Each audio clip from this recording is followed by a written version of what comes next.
ايه الاخبار يا شباب؟ عاملين ايه؟ يا رب تكونوا بخير. لو فارق معاك انك طالب في ثانويه عامه وفارق معاك انك تجيب مجموع، حتى لو لسه ما بداتش او عايز لسه تبدا وشايف بقى ان انا مش هلحق، الوقت خلاص خلص، السنه بتخلص مني، طب انا مراكم، طب انا مش عارف ايه. فالفيديو ده هيكون طويل، بس انا هقعد اتكلم معاك حرفيا، هديك عصاره ثانويه عامه من شخص انا دلوقتي طالب في كليه سياسه واقتصاد سنه رابعه، هتخرج السنه دي باذن الله، فادعولي. يمكن سياسه واقتصاد حلم لحد منكم، فبرضه ممكن نبقى نتكلم عنها في فيديوهات تانية باذن الله كتشجيعا ليكوا يعني. اول حاجه، لو انت لسه ما بداتش او مراكم او كده، عايزك بس تركز معايا في كلمتين وان شاء الله يعني اوعدك انك كده كده هتستفاد. انا شخص كنت مراكم ماده زي الكيمياء، والحمد لله جبت فيها 56 من 60. بحمد ربنا إن انا جبت فيها 56 من 60. انا كنت حرفيا اي شامل طول السنه، عشان برضو دي حته بتاعت الشوامل ودرجاتكم لو هي بتشوفها وحشه. انا مفيش شامل في الكيمياء على مدار السنه قدرت حتى اللي انا اوصل فيه 50 من 60. دايما اقصى حاجه وصلت لها كانت 45 من 60، حاجه زي كده. المهم، الخلاصه بقى بتاعت الثانويه العامه اللي انا هديها لك في الفيديو ده، يمكن عشان انت في ثالثه ثانوي وجوه ثالثه ثانوي فانت مضغوط، يعني كل حاجه حواليك ضغطاك، فانت مش قادر تفكر او تطلع بره الصندوق شويه. بس انا واحد مخلص ثانويه عامه من 4 سنين، فهقول لك المفروض انك تعمل ايه لو انت لسه ما بداتش او انت مراكم. طيب انت دلوقتي ما بداتش خالص، ايه احسن حاجه ممكن تعملها؟ عشان انت محتاج وقت. فافضل حاجه المفروض انك تعملها هو انك توفر وقت لنفسك. طب توفر وقت لنفسك ازاي؟ يعني لو انت بتلف في سناتر وانت مراكم، فانت حرفيا بتضيع وقتك، لان مثلا نفترض انت بتاخد وقت مثلا مواصلات ساعه. انا ايام ما كنت في ثانويه عامه، في بدايه ثانويه عامه، كنت بروح سنتر وكده. كان حرفيا بروح في ساعه ونص وبرجع في ساعه ونص، فكان بالنسبه لي 3 ساعات على مفيش، وممكن كمان مفهمش المحاضره كويس. وانا من النوع اللي بتاثر باقل دوشه، يعني لو حد جنبي قال حاجه مش عارف ايه، اتلخبطت، طلعت بره المود بتاع اللي انا بفهم منه، فجاه بلاقي نفسي نسيت كل اللي اتقال. فانا بالنسبه لي انك توفر 3 ساعات دول على مدار مثلا 3 شهور، شوف يفرقوا معاك في وقت قد ايه. انا بديك في 3 ساعات انت كمان بترجع تعبان ومش بتقدر تذاكر، اول ما بترجع بتضطر تنام، او ممكن يكون عندك 5 دروس في اليوم، تروح اليوم ده مش بتذاكر ويوم تاني شبهه، فبتضيع وقت كبير. فانا بالنسبه لي انك تشوف مدرسين تشترك معاهم افضل لك، وتقعد في البيت حتى وانا عارف ان في ناس مش بترشح الاونلاين قوي، بس انا عايزك تلتزم، يعني انا عايزك تيجي على نفسك شويه لو انت فعلا عايز تجيب مجموع.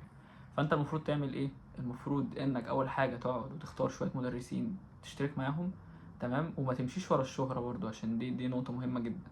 يعني ما تمشيش ورا الشو والاعلانات، ومثلا عشان شخص مشهور في ماده، يعني انا مش بذكر اسماء ولا اي حاجه، يعني مثلا لو شخص مشهور مثلا في اي ماده، عربي بقى، كيمياء مثلا، نفترض اسمه ادهم اللي هو انا، ايه ده، اللي هو اسمه ادهم اللي هو انا يعني. فانت مثلا عايز تاخد مع ادهم، صاحبك قال لك ده ادهم ده كويس، ما تمشيش ورا صاحبك. اول حاجه تخش على اليوتيوب، تبحث عن الاسم ده، اللي هو مثلا لغه عربيه ثالثه ثانوي مثلا، تبحث عربي ثالثه ثانوي، هتلاقي في مدرسين كده ظهروا لك، دول اللي جايبين مشاهدات اكتر. طيب ندي لهم فرصه، نعمل ايه؟ نفتح محاضره. افتح المحاضره وتمسك ورقه قدامك، تفتح المحاضره وتذاكرها، تمام، وورقه تكتب الحاجات المهمه اللي انت شايفها انها مهمه، وهكذا. ده في عربي وفيزياء وانجليش وكل حاجه. وتذاكر الاول المحاضره، تمام، وتخش تحل. تمام، مش بعد ما تقفل الفيديو المحاضره تروح تحل، لا. انت اول حاجه بتعملها انك تخلص المحاضره، تذاكر اللي انت فهمته من المحاضره. طبعا انت مش معاك ماتيريال دلوقتي، انت لسه ما اشتركتش معاه، فهتذاكر بس اللي انت كتبته وبعدين تروح تحل. لقيت ان انت فاهم كويس من المدرس وقادر تحل كمان لوحدك، يبقى هو ده المدرس الصح في الماده دي، وهكذا في كل المواد. دلوقتي خلاص عرفنا المدرس اللي انت هتمشي معاه، خلاص انت دلوقتي نظمت حته المدرسين كويس. حاجه تبدا تشترك معاهم وتضغط نفسك شويه. بمعنى، دلوقتي مثلا نفترض، يعني انا كادهم مثلا بقول لك، نفترض انت خلصت الباب الاول فيزياء، او لسه هتبدا الباب الاول فيزياء، فانت عايز تاخد الاول مع التاني، تخلص الاول مع التاني بالظبط، بدل ما انت بتاخد محاضره فيزياء واحده في الاسبوع هتضطر تاخد محاضرتين.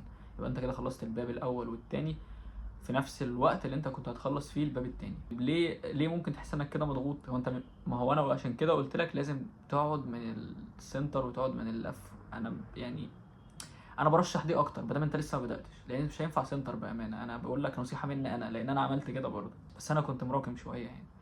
فانا قلت لك هتقعد بقى بعد كده ايه، توفر الوقت اللي انا قلت لك عليه في المواصلات والتعب والنوم والمجهود وكل الحاجات دي، توفره اللي هو انت تقدر تلم موادك مع بعض. في حاجه انا مش بحبها، ودي اللي بتخليك انت ثابت مكانك مش بتغير، وهي المقارنات. بلاش تقارن نفسك الناس دي واقفه فين، وبلاش تقارن نفسك مع اصحابك.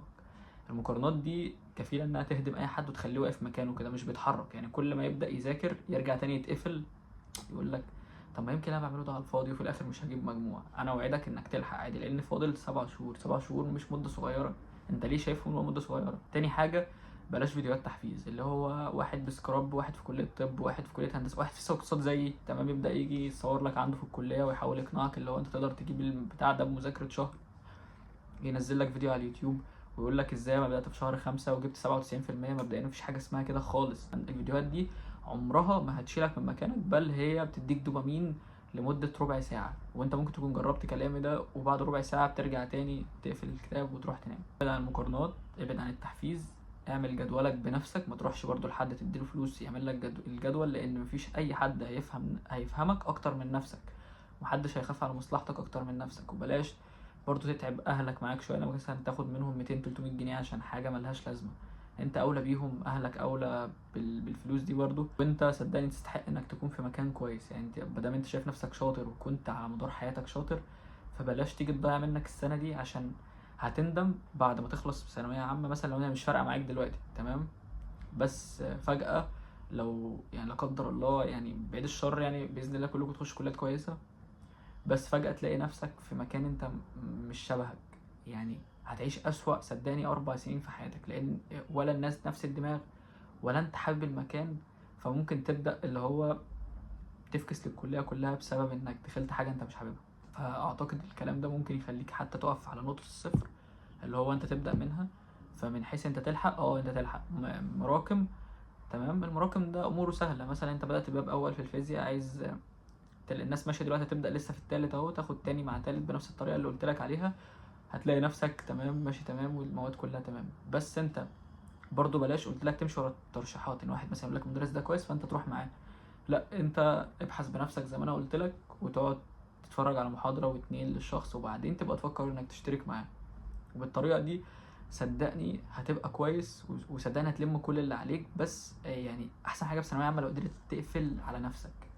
تقفل على نفسك دي بمعنى اللي هو ما تشتتش نفسك. التشتيت وانك تلف كتير وتسمع كلام ده وكلام ده وكلام ده، دي اكتر حاجه بتضيعك وتشتتك عن الهدف الاساسي اللي انت بتسعى له، سواء انت كنت بتذاكر كويس ووقعت، او انك عايز تبدا وانت اصلا كنت انسان شاطر من البدايه، بس انت مجرد الذاكره بتاعتك عايزه بس ترجع تاني تشغلها.